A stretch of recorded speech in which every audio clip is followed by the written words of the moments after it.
Welcome back, SEC Media Days, brought to you by our friends at WorkTrucksLLC.com. They've got your work truck. If you're a contractor, have to be involved with them because they'll get your work truck to you. And our friends at Volunteer Automotive Group, VolAuto.com, VolAuto.com, where winners purchase their vehicles. We're with the one, the only Braden Gall of ESPN and 440 Sports. And if not for him, Off the Hook Sports probably wouldn't be around, which some people would applaud.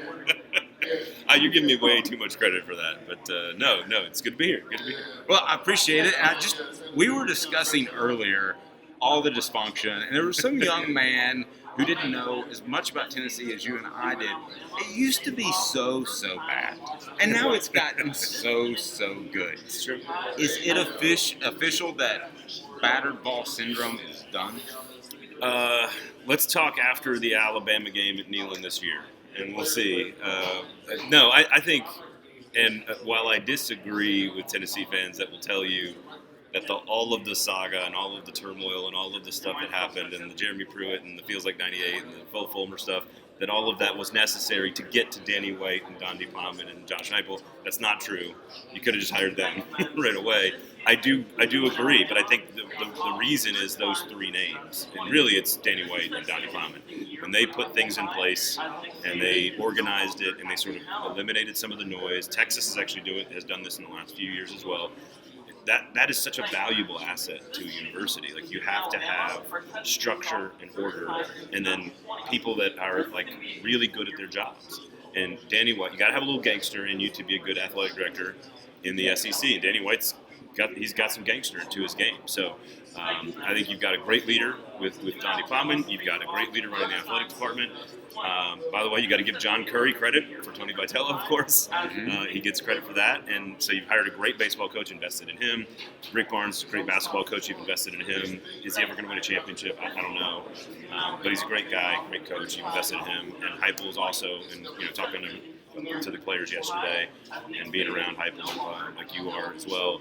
He's just such a regular guy, and so these are good people and good at their jobs. And so I think it's I don't know if it's the BVS has gone all the way, because I think there was still time on that Sunday. Keep the Tums handy, baby. Yeah, like that Sunday game against Texas A&M. The wife and I were like, of course we're going to lose this game. But no, they finished the deal, and I think there's nothing but optimism around the football program and the football team, and it's because you got good, smart people at the top. And I think that translates and trickles all the way down. And I think the Vols are going to be very good this year in almost every sport that they play. So we'll see if the Lady Vols can join the group, because that's the one we need to get up and running. So we'll see. Braden Gall, 440 Sports, ESPN, joining us now on Off the Hook Sports as we are at SEC Media Days. You mentioned eliminating some of the noise, that Texas is doing that, that Tennessee is doing that. More specifically, are you talking about boosters, or are you talking about associate athletic directors, or what's the noise that you're referring to? I think it can come from every level. So with Tech, I'll use Texas as the example. Texas is one of the most entitled programs in all of football. And Tennessee and Texas are way more the Spider-Man meme than either school wants to admit. They've both got one championship in like 60 years. They're both UT. I admit, and I've defended this, that of course there's only one real UT. 1794. Texas wasn't even a state until 1845. And who went and helped make it a state? People named volunteers. So we're not in North Mexico right now. Right, exactly. We're in Texas. You're welcome. So there's no argument about the real UT, but they both are UT. They're both orange, and they both have underachieved over the last 60 years based on their resources and abilities. Texas is a little different. Sometimes Tennessee's wounds are self-inflicted over this period of time, at least the last 15 years. But Texas, for some reason, they just it's too many cooks in the kitchen, too many boosters that think they have a say. It's too many folks that are kind of like lingering around the program that want to have to pull and push it in a certain direction. And what happened at Texas is the single kind of top of the board of the trustees in the state, Kevin Eltief, kind of like forced the decision for them to move on from Tom Herman. The athletic director was going to bring Tom Herman back, and you know this as well as anybody, but football coaches at power programs, the top 15, top 20, of which Tennessee and Texas are both, coaches aren't hired, they're elected by a board of people. And they were going to keep Tom Herman, and they said, absolutely not. We got to get rid of Tom Herman. We're not going to do this again. We're going to go get Steve Sarkisian, and we're going to eliminate the power structure kind of settled into place, right? And so you can have Auburn has this problem all the time. Auburn has too many people that think they have influence messing with decision making, and that leads to chaos. And so I think that was a problem at Tennessee. Texas has eliminated that, and it's all lined up behind Sark. They're like, yes, we're going to the SEC. Yes, we're firing Tom Herman. Yes, we're going to give Sarkisian all the resources. We're going to get NIL up and running. And honestly, Tennessee has done a lot of the same stuff. So it's they're both very much on like similar paths. And I think eliminating all of that noise at Texas has worked. And I think eliminating all that noise at Tennessee has worked as well. Fred, my takeaway from Tennessee, and you mentioned Tennessee, but my takeaway was that I think Josh Heupel really likes his defensive backs maybe more than we thought. Well, the answer to that question is only going to be found out on the games.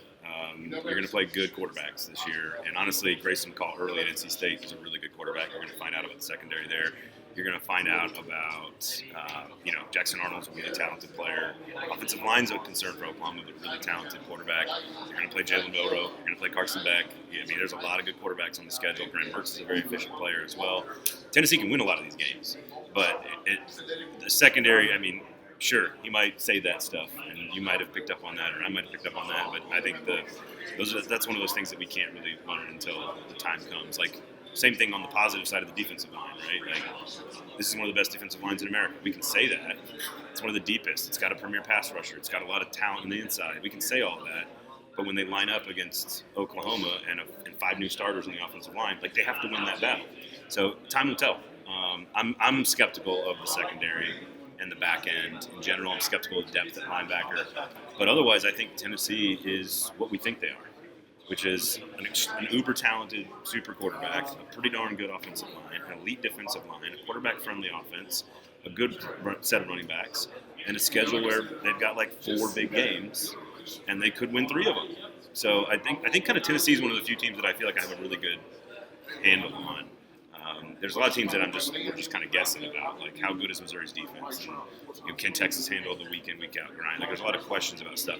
Tennessee's one of the few teams that I feel like I think there's a high floor, and I think the ceiling's not 12-0 or 11-1, but I think 9-3, 10-2 are almost guaranteed to be in that window. Well, it's funny you say that because I feel the same way, but Braden, I feel like some of the national media don't have Tennessee in that regard, that they're more like 8 wins.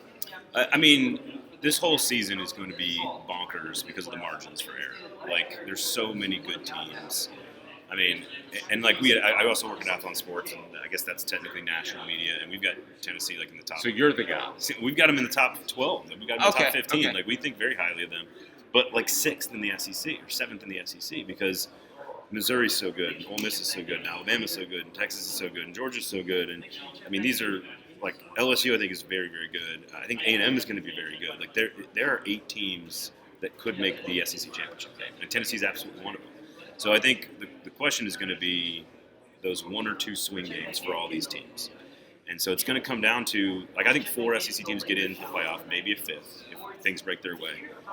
And the question is, does Tennessee get to, where are they in that list? And I think it's very possible that they are a 10-2 team with a win over Alabama at home. You lose to Georgia on the road, maybe you slip up one more time, and 10-2 with a win over Bama probably gets you in. And is that 9th place? Is that 7th place? Is that 11th place? I don't know, but I think that would get you in. But Tennessee, Missouri, and Ole Miss could all be 10-2 and not have played each other. All 3 of them. So it's going to be weird. It's just going to be weird, and the margins are very, very slim. So if they screw up against Florida again, for example, like Cooper Mays was talking about it yesterday because he didn't get to play in that game, and people were like, well, what happened? And it's like, wasn't our night. We got beat up on the line of scrimmage. Wish I was out there. Like, that happens. It's a game. Especially in the SEC. It's a sport. And so, like, they could absolutely lose to NC State. They could absolutely lose to Oklahoma.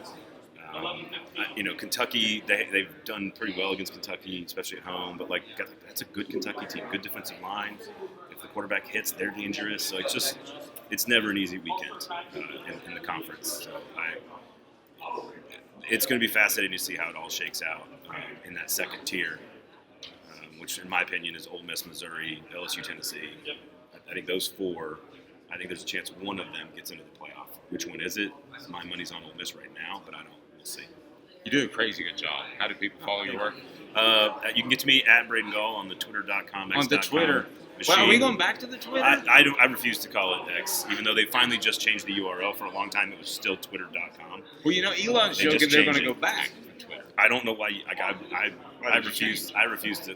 No one has thrown away that much brand equity in a matter of seconds. Billions of dollars of brand equity like Elon Musk has. With the exception of the Lady Vols for a short time. Well, that's true, but that's true. I get it. But they figured they solved that problem quickly and came back and realized the error of their ways. But like HBO going to Max. Didn't make any sense either. What are you doing? You're throwing away hundreds of millions of dollars in brand equity in a matter of seconds. So Elon, keep building spaceships. Leave social media to the media folk. How about that? But at Braden Gall, you can get to me at 440 Sports, the YouTube page as well. We've got SEC content all over there. We also cover Titans, Nashville Predators. We cover Nashville SC. So anything Tennessee sports related, 440 Sports is your home. We've got podcasts. We've got live shows. We've got all the same stuff that you guys are doing. So come check us out. We do appreciate it. Do it. He is Braden Gall of ESPN and 440 Sports. Love his stuff. Check him out. I'm Dave Hooker. More from SEC Media Days. Brought to you by Work Trucks with an X, LLC.com. If you're a contractor, you got to be with Work Trucks with an X, LLC.com, and VolAuto.com as well, VolAuto.com. Braden, I'm Dave. We're live from SEC Media Days. More to come after this.